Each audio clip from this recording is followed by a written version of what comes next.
स्वागत है my dear students आपका मेरे YouTube channel learn daily new things with Pooja Prajapati. उम्मीद है मेरी कल की वीडियो आप लोगों को बहुत पसंद आई होगी। आज मैं ट्रिग्नोमेट्री पार्ट 2 आपके लिए कुछ न्यू वेज में लेके आई हूँ। इसमें मैं आपको ट्रिग्नोमेट्रिक टेबल, आइडेंटिटी और कुछ फॉर्मूले वगैरह बताऊंगी। तो चलिए स्टार्ट करते हैं ट्रिग्नोमेट्रिक पार्ट 2। सबसे पहले मैं आपको ट्रिग्नोमेट्रिक टेबल के बारे में बता देती हूँ।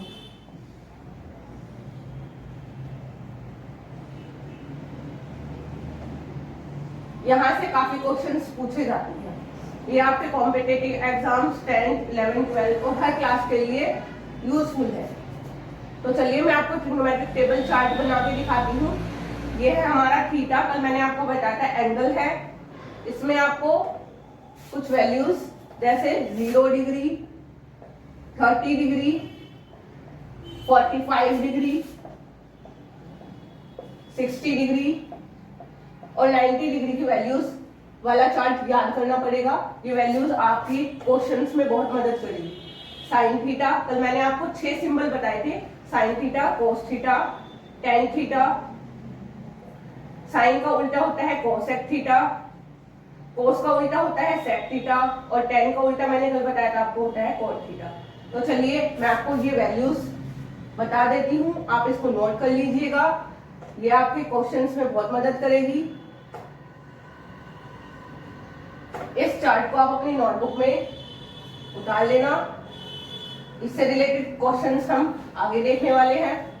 साइन थीटा, साइन 0 की वैल्यू होती है 0, साइन 30 की वैल्यू होती है 1/2, साइन 45 की वैल्यू होती है 1/√2, साइन 60 की वैल्यू होती है √3/2, साइन 90 की वैल्यू होती है आपकी 1।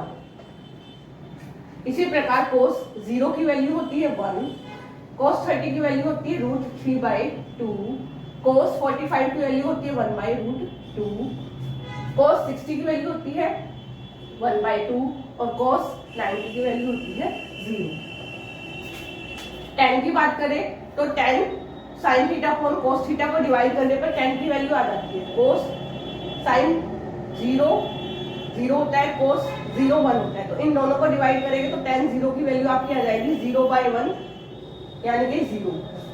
tan 30 की वैल्यू होती है 1/2 अपॉन √3/2, 2 से 2 कैंसिल हो जाएगा 1/√3। इसी प्रकार इससे इसको डिवाइड करूंगी तो 1, इसको इससे डिवाइड करूंगी तो √3 और इसको इससे डिवाइड करूंगी तो आ जाएगा 1/0 यानी कि इनफाइनाइट। ये होती है वैल्यू आपकी नॉट डिफाइंड, आप इसको डिफाइन नहीं कर सकते हो। कोसेक थीटा कल मैंने आपको बताया था कि साइन थीटा का रिवर्स होता है, तो इसका 0 का रिवर्स होता है 1/0 और इसकी वैल्यू मैंने आपको अभी बताई थी कि क्या होती है नॉट डिफाइंड। 1/0 को हम इनफाइनाइट भी लिख सकते हैं या नॉट डिफाइंड भी लिख सकते हैं। कोसेक ये इसका रिवर्स हो जाएगा, ये इसका रिवर्स हो जाएगा, ये इसका रिवर्स हो जाएगा और 1 का रिवर्स दोस्तों 1 होता है। सेक थीटा कोस का रिवर्स होता है तो कोस की वैल्यू 1 का रिवर्स 1 होता है। ये हो जाएगा 2/√3, ये हो जाएगा आपका √2, ये हो जाएगा आपका 2 और ये 0 का रिवर्स मैंने अभी बताया 1/0 जिसको हम डिफाइन नहीं कर सकते हैं यानी कि इनफाइनाइट। कोट आपका tan का रिवर्स होता है, 0 का रिवर्स होता है 1/0, तो 1/0 का मतलब है इनफाइनाइट। इसकी वैल्यू हो जाएगी √3, इसकी वैल्यू 1 और इसकी वैल्यू 1/√3 और इनफाइनाइट का रिवर्स हो जाता है 0/1 यानी कि इसकी वैल्यू हो जाएगी आपकी 0। तो चलिए आप ये टेबल अपनी नोटबुक में नोट कर सकते हैं। इससे रिलेटेड मैं आपको कुछ क्वेश्चंस बताती हूँ कैसे करेंगे। उम्मीद है दोस्तों आपने ये अपनी नोटबुक में नोट कर ली होगी। चलिए माय डियर स्टूडेंट्स, मैं अब आपको इससे रिलेटेड 1-2 क्वेश्चंस कराती हूँ और फिर ट्रिग्नोमेट्रिक आइडेंटिटीज के बारे में आपको बताती हूँ।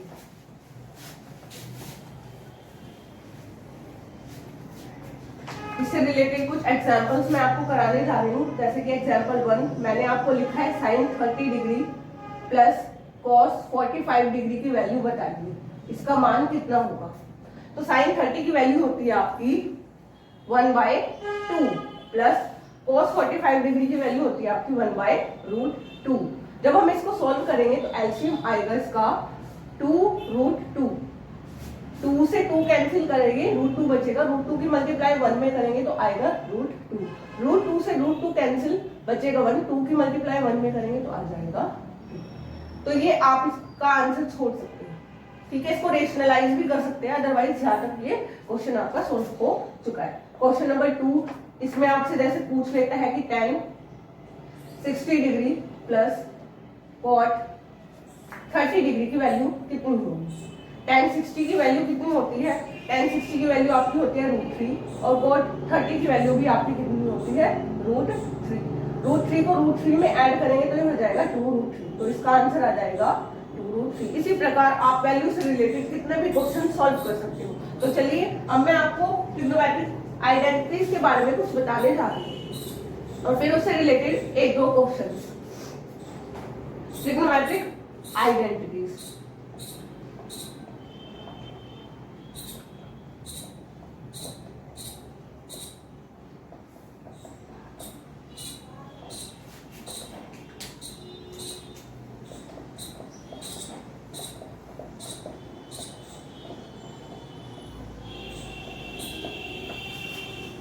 पहली आइडेंटिटी है आपकी sine square theta plus cos square theta is equal to 1। यहाँ से आप साइन स्क्वायर थीटा का मान भी निकाल सकते हैं। साइन स्क्वायर थीटा ये प्लस का इधर जाता है बराबर के, तो ये हो जाता है -1 माइनस कोस स्क्वायर थीटा। और अगर कोस स्क्वायर थीटा की वैल्यू निकालनी हो तो cos square theta is equal to ये इधर चला जाएगा तो ये हो जाएगा 1 माइनस साइन स्क्वायर थीटा। तो आप देख रहे हैं कि एक आइडेंटिटी से दो और नई आइडेंटिटीज निकल चुकी हैं। इसी प्रकार सेकंड आइडेंटिटी होती है sec square theta minus tan square theta is equal to 1। यहाँ से आप सेक स्क्वायर थीटा की वैल्यू अगर निकालना चाहे तो ये आएगी आपकी, ये माइनस का इज इक्वल टू इधर जाएगा तो ये प्लस हो जाएगा 1 प्लस tan स्क्वायर थीटा। और इसी प्रकार अगर tan स्क्वायर थीटा की वैल्यू निकालनी है तो ये माइनस का tan स्क्वायर थीटा इधर चला जाएगा और ये प्लस का 1 इधर, तो sec square theta minus 1 is equal to tan square theta. तो आपने देखा एक आइडेंटिटी से दो नई आइडेंटिटी बन जाती है। इसी प्रकार तीसरी आइडेंटिटी होती है आपकी cosec square theta minus cot square theta is equal to 1। यहाँ से भी दो नई आइडेंटिटीज बन जाती है। जैसे मैं कहूँ अगर कोस स्क्वायर थीटा की वैल्यू आपको निकालनी है तो ये माइनस का कोट स्क्वायर थीटा इधर जाएगा तो 1 प्लस कोट स्क्वायर थीटा हो जाएगा। और अगर आपको कोट स्क्वायर थीटा की वैल्यू निकालनी है तो ये माइनस का कोट इधर जाके प्लस का और ये प्लस का 1 इधर जाके माइनस का हो जाएगा, कोसेक स्क्वायर थीटा माइनस 1। तो ये तीन आइडेंटिटीज से आपकी दो दो सब क्लॉज में आइडेंटिटीज बन जाती है। इससे रिलेटेड क्वेश्चंस में आपको मैं कराती हूँ। ये आपके ट्रिग्नोमेट्रिक चैप्टर में बहुत इंपॉर्टेंट आइडेंटिटीज के रूप में रोल करते हैं। तो चलिए मैं आपको इससे रिलेटेड एक दो क्वेश्चंस कराती हूँ और फिर मैं आपको ट्रिग्नोमेट्री के कॉम्प्लीमेंट्री एंगल्स के बारे में भी क्वेश्चंस बताती हूँ। एग्जाम्पल्स देखिए, जैसे कि आपसे पूछ सकता है sine square theta plus cos square theta plus tan square theta का मान निकालिए। तो अभी मैंने आपको एक आइडेंटिटी बताई है sine square theta plus cos square theta is equal to होता है 1। तो आप इसकी जगह क्या लिख सकते हैं, sine square theta plus cos square theta is equal to 1। ये आइडेंटिटी होती है। मैं कल आपको इसको प्रूफ करना भी सिखाऊंगी।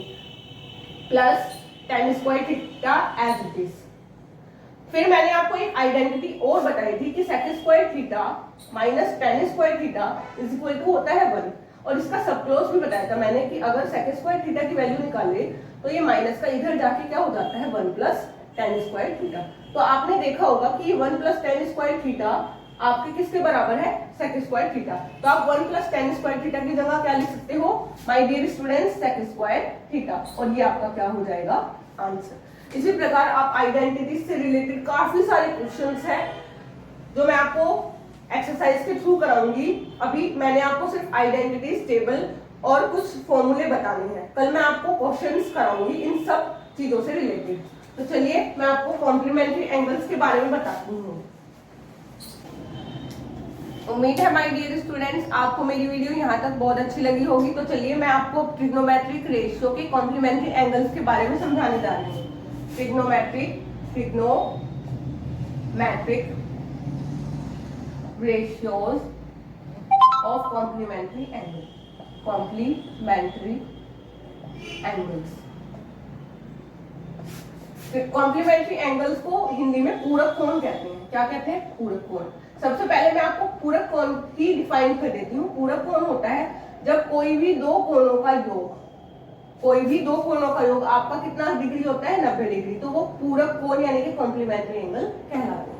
किसी भी ट्राइंगल्स के दो कोणों का योग अगर 90 डिग्री है तो आपके पूरक कोण कहलाते हैं। इससे रिलेटेड कुछ आइडेंटिटीज है, जैसे कि साइन 90 माइनस ए आपका कितना होता है? cos A।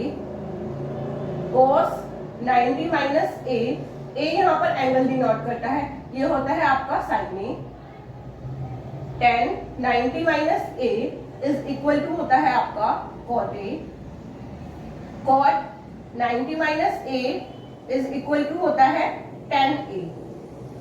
इसी प्रकार sec 90 माइनस ए होता है आपका cosec A, और cosec 90 माइनस ए, cosec 90 माइनस ए आपका होता है sec A।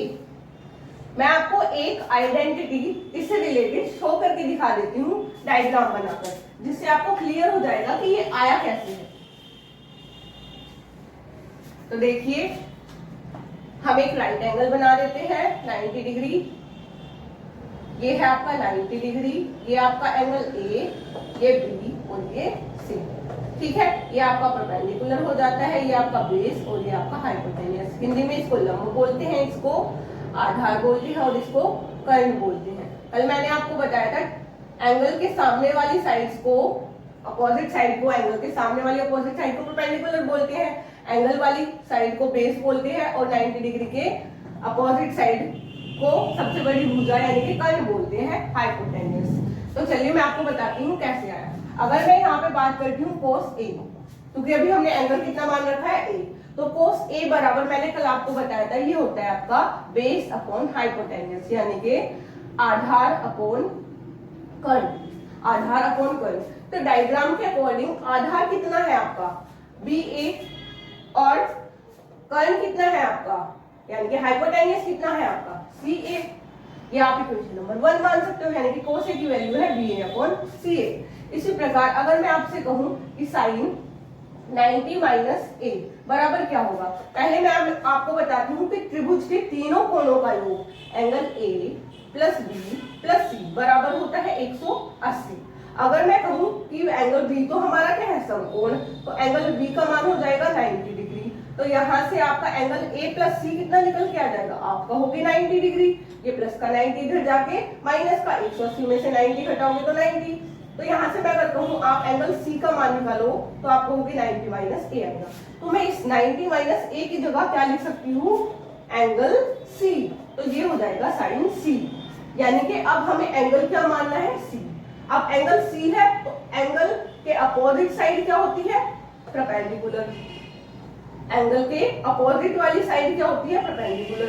इसका मतलब है आपका परपेंडिकुलर अब ये हो जाएगा और बेस आपका इसके सामने वाला यानी कि ये हो जाएगा। तो परपेंडिकुलर इस एंगल के अकॉर्डिंग परपेंडिकुलर क्या है आपका? BA, और